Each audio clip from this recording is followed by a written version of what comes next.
ang SOGIE bill. Masculinity. So now, we will take SOGIE. Okay, Miss Princess. I think it's about identity and who someone is as a person. How about Miss Candela? I think it's also about how they and how we as individuals we should match. Very good. Those are all part of it. In real life, there are efforts to take from discrimination, but not everyone experiences it the same way. So now let's proceed to masculinity. When you hear the word masculinity, what comes to your mind? Okay, my Miss Princess. I think it refers to strong men. People who don't usually show emotions. Mrs. Taylor. I think it's also about being responsible for the right. How about Miss Salvador? But I think it doesn't always have to just being tough, right? It can be caring too, right? Very good. All your answers are correct. So now, for your assignment, please study in advance about SOGIE masculinity, not just in the present, but also in the past. Okay? Thank you guys all class. Goodbye. Bye-bye.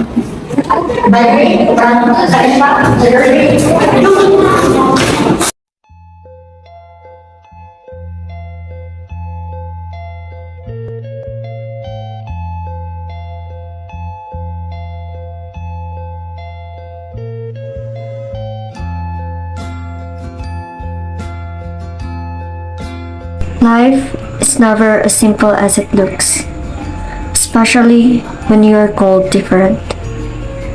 In a world where there is only one accepted way to be a man or a woman, it was never easy to simply exist as we were. We are four souls born together, yet each of us was measured differently, judged differently, and expected to become something already decided before we even understood ourselves.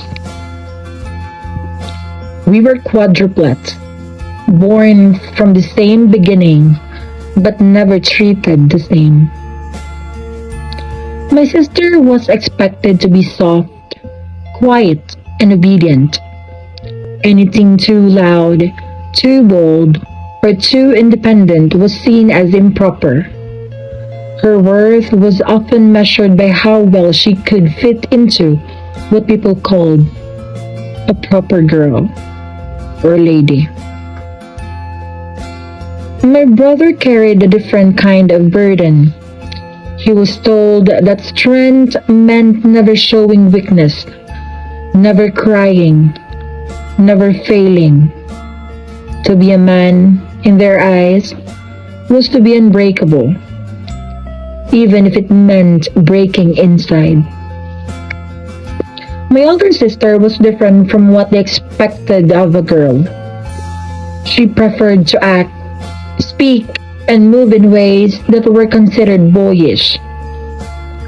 People called her a tomboy, as if she was something unfinished or needing correction, instead of simply accepting her as she was. And then there was me, the one they called bakla. Even before I understood myself, I was already being labeled.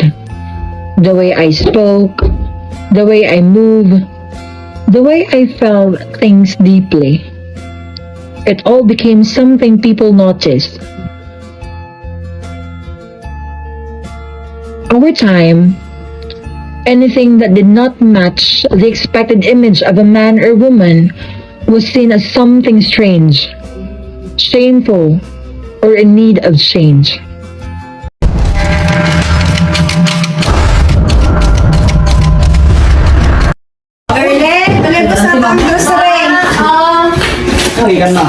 Ay, grocery ko na mag-i-internet. Kung mo dali tiraman man.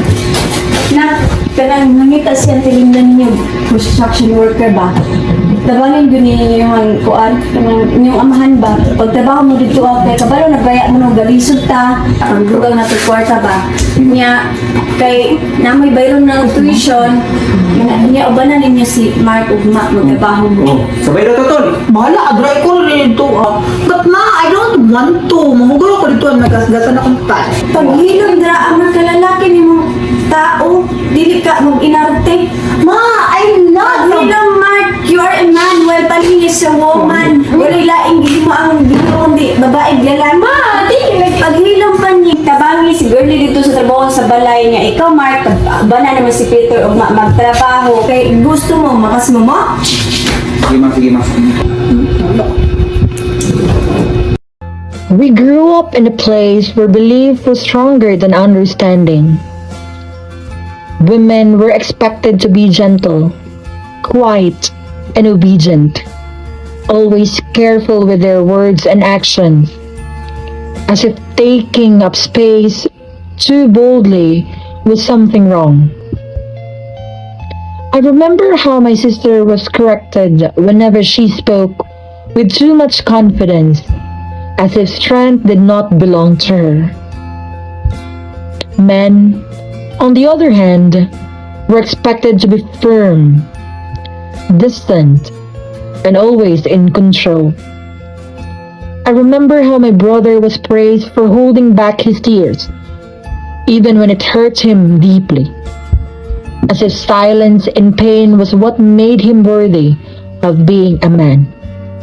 My older sister, who people called the tomboy, was often told to change the way she carried herself, to act like a girl, as if her natural way of being was something improper or unfinished, something that needed fixing. And then there was me. I was watched more closely than all of them, even before I fully understood myself. The way I spoke, the way I moved, and the way I expressed what I felt already made people look at me differently.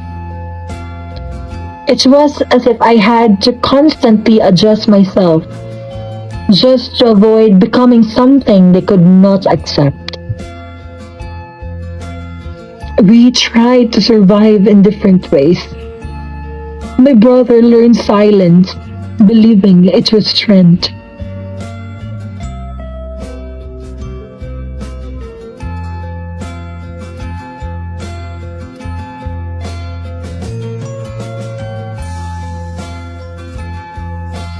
My sister learned to shrink herself, believing it was safety.